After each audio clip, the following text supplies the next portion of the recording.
Let's start with the Socceroos. They have, with back-to-back wins, inched ever closer to qualification for the next World Cup. It's not quite there yet, but basically in a position now that one more win should do it. Yeah, and it's a fascinating window, right? Because you look at the teams like Indonesia and China, and ahead of it, we're all saying probably should be getting 2 wins from this window. But we look at the results that we've had earlier in the thing, and then we haven't really had that consistency of just putting performances together to earn results that we should be earning in quotation marks. So to come out of a window with 6 points for the first time in this phase of qualification is massive.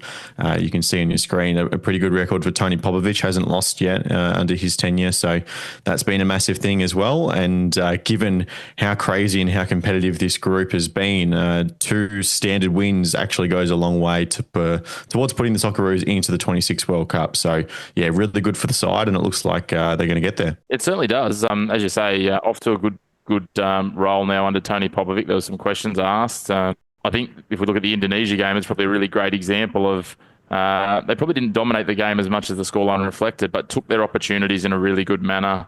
There's certainly lots of positives. There's lots of questions asked about the makeup of the Indonesian team, and there's been some responses since from the Indonesian fans. But look, 2 wins, as we said, we couldn't have asked for too much more. It also really positively boosted our goal difference, which is a key piece. Depending on where we end up with the next game against Saudi Arabia and some of these other games potentially. Yeah, I'll make an A-League reference for you.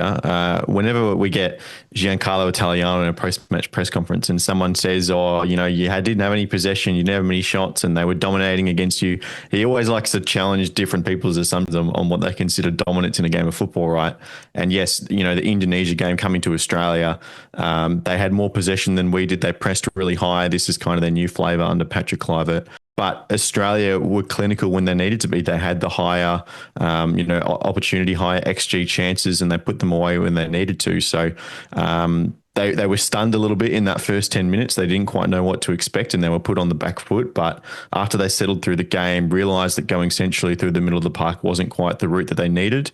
All of a sudden, the wing backs were getting a lot more involved, and we were bypassing that layer of the field. And it led to a lower possession number, but it led to more effective chances on goal as well. And then being able to convert them away into a 5-1 victory was great. And then going away to China, it was a different proposition. We were expected to hold on to the ball a little bit more.